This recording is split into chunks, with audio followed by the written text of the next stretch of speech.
समय एक युवक अमित अपने काम के सिलसिले में एक अजनबी शहर पहुंचा।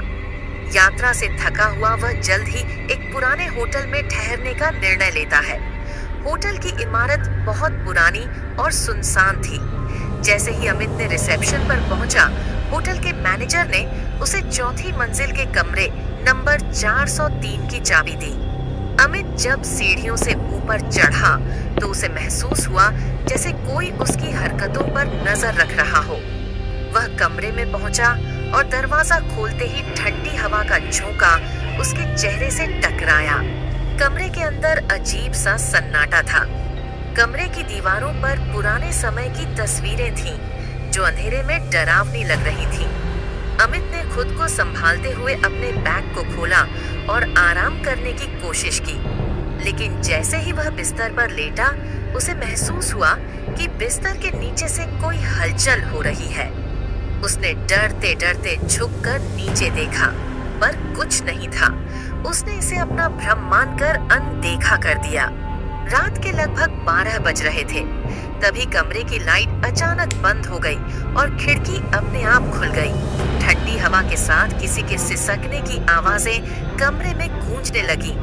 अमित ने टॉर्च जलाकर देखा तो उसकी नजर बाथरूम के दरवाजे पर पड़ी, जो धीरे धीरे अपने आप खुल रहा था।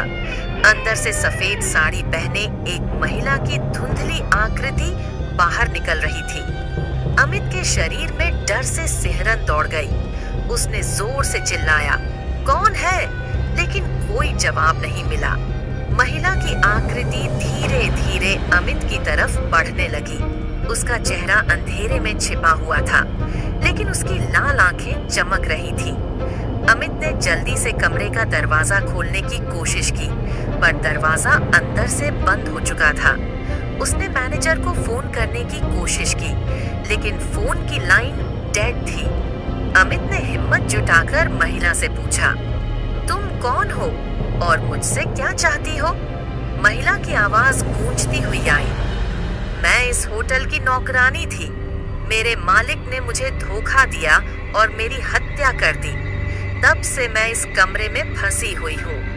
यह सुनकर अमित की हिम्मत टूटने लगी, लेकिन उसने महिला की आत्मा को शांति दिलाने का वादा किया।